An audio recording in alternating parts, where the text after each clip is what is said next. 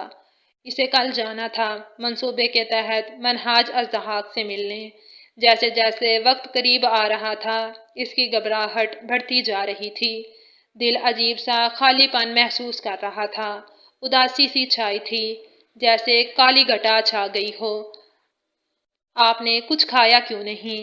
وہ اور اس کا ساتھی رات کا کھانا بھی کھا چکے تھے، مگر وہ جب سے آئی تھی میجر آس کی تلخ کلامی کے بعد سے بس اپنی تیاری میں مگن تھی۔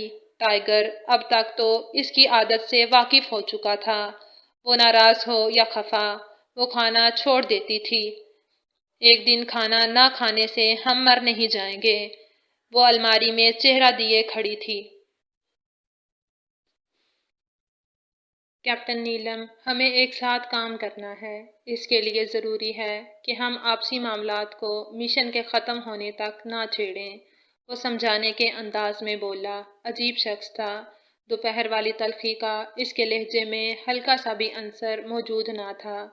ہمارے درمیان تو کچھ بھی نہیں ہے ٹائیگر، جو ہے میری طرف سے ہے۔ وہ اس کی جانب مڑتی بولی۔ میں آپ کو جواب دے چکا ہوں، اس نے ناگواری سے کہا۔ بہت اچھا جواب دیا ہے آپ نے۔ الفاظ کا چناؤ اتنا زبردست تھا، میرا دل تو اش اش کر اٹھا۔ کوئی کمی بیشی نہیں چھوڑی آپ نے۔ یہ تو طے تھا کہ وہ میجر آس کی بات کو کبھی نہیں سمجھے گی۔ ٹائیگر کچھ بھی کہے بغیر اس کے روم سے نکل گیا۔ وہ 2 منٹ بعد پھر سے آیا تھا۔ نیلم شرٹ ہاتھ میں تھامے بیڈ کے کنارے بیٹھی تھی۔ پہلے ڈنر کریں، پھر جگڑ لیجئے گا آپ۔ وہ کھانے کی ٹرے بیڈ کے تقریباً درمیان میں رکھتے بولا۔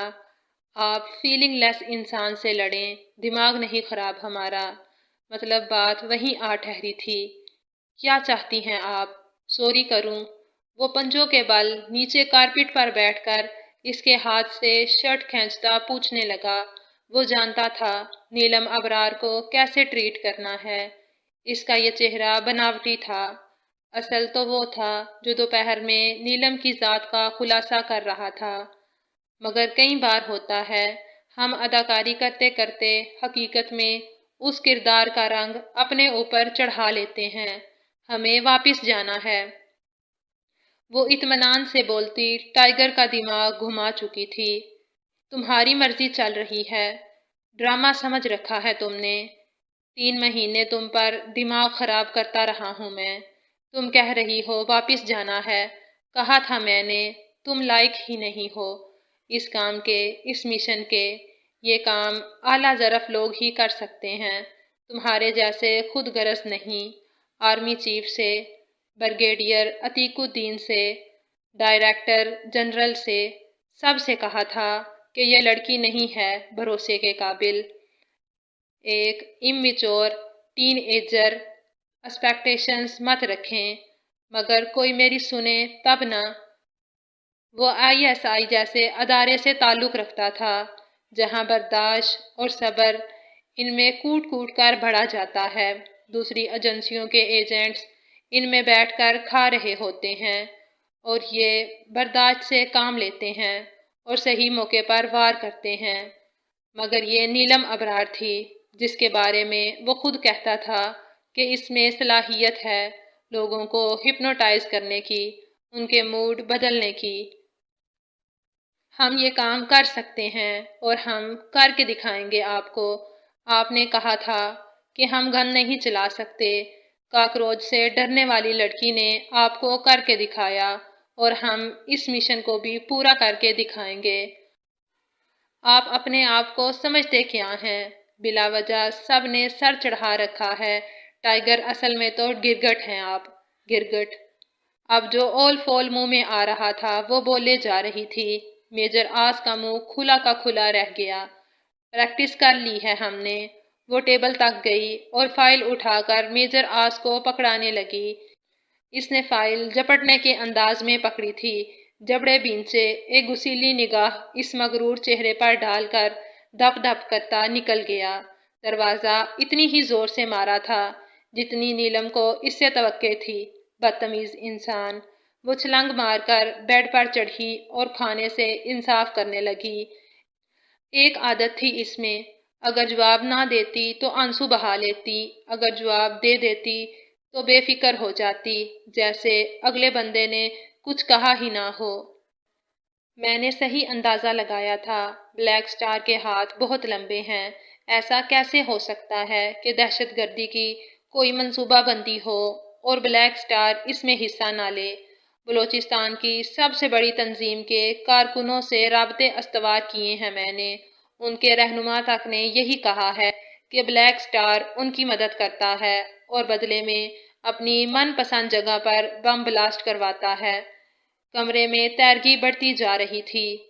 سڈول جسم، طاقتور بازوؤں کے ساتھ وہ کوئی پہلوان دکھائی دیتا تھا۔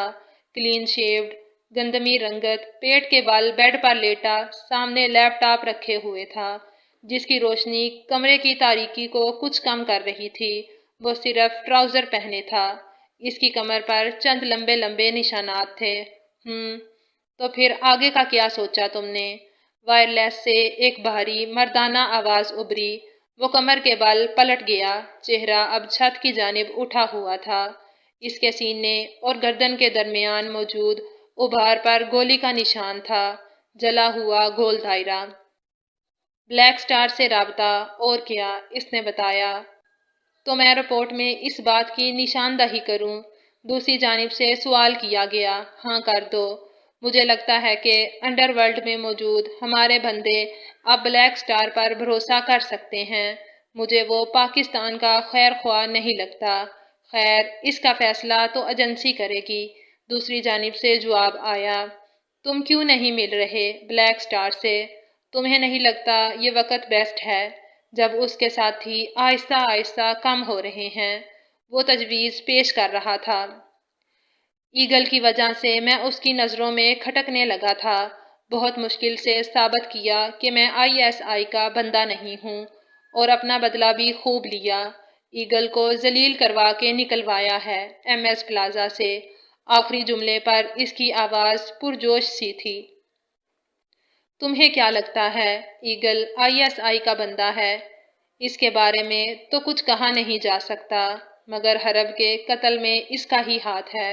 دوسری جانب موجود شخص کی آواز میں اب غصہ شامل تھا۔ کمینے پاکستانی ہماری زمین چھین کر ہم پر ہی ہتھیار چلاتے ہیں، وہ دانت پیستا بولا۔ میں بھی بدلہ لیے بغیر خاموش نہیں بیٹھوں گا۔ انہوں نے ہمارا ایک ساتھی مارا ہے، ہم ان کا پورا خطہ تباہ کر ڈالیں گے۔ مقابل پرعزم تھا۔ ضرور، اس نے مٹھی دباتے اپنے ساتھ کا اعلان کیا۔ آپ تیار ہیں؟ ٹائیگر نے گپ اندھیرے میں درخت کی اوٹ میں کھڑی نیلم سے پوچھا۔ اس نے وائرلیس نما ڈیوائس کے تھرو، جس میں پہلے سے سیٹ کردہ کوڈ پر رنگ دی۔ یہ کوڈ اس کی نگرانی میں M2 گروپ کے ممبرز کو دیا گیا تھا۔ وہ خود بھی اس سے رابطہ کر سکتا تھا اور اس کے گروپ ممبرز بھی رابطہ کر سکتے تھے۔ اس ڈیوائس کی فریکوینسی ایسی سیٹ کی گئی تھی کہ رابطے کے دوران آس پاس کی باقی تمام فریکوینسیز ڈسٹریکٹ کر دی جاتی تھی تاکہ لوکیشن نہ ٹریس کی جا سکے۔ دراصل گلوبل ٹیلی کام نیٹ ورک کے سگنل سسٹم جسے SS7 کہتے ہیں، اس کے ذریعے آپ کسی بھی نمبر پر بھیجی جانے والی emails, SMS، calls recording, photos, contacts, یہاں تک کہ پورا اسمارٹ فون کا ڈیٹا ہیک کر سکتے ہیں۔ اس کے ساتھ ساتھ اس شخص کے مقام کا بھی پتہ لگایا جا سکتا ہے۔ MS سے تو اتنی توقع نہیں تھی کیونکہ وہ زور بازو پر کام کرنے والا تھا، مخبر چھوڑنے والا۔ مگر ٹائیگر کو خطرہ شاکر اور میورک سے تھا۔ وہ جانتا تھا کہ یہ بندے را اور CIA سے تعلق رکھتے ہیں۔ پتہ نہیں یہ اس کا جنون تھا، مشاہدہ یا تجربہ، کہ وہ بندہ دیکھ کر ہی اس کے بارے میں اندازہ لگا لیتا تھا۔ گو کہ میورک کے خلاف اسے کوئی ثبوت نہیں ملا تھا، مگر اسے اپنی اس ذہانت پر پورا یقین تھا۔ پچھلی بار وہ صرف MS کے لیے میدان میں اترا تھا، کم وسائل اور کارکنوں کے ساتھ، مگر اس بار مشن میں 300 سے زائد ایجنٹس اور آرمی افیسرز تھے، جو بلوچستان، کراچی، امریکہ، سعودیہ، افغانستان میں بھیس بدلے اپنے اپنے کاموں پر پوری ہمت، جوش اور جذبے سے جٹے تھے۔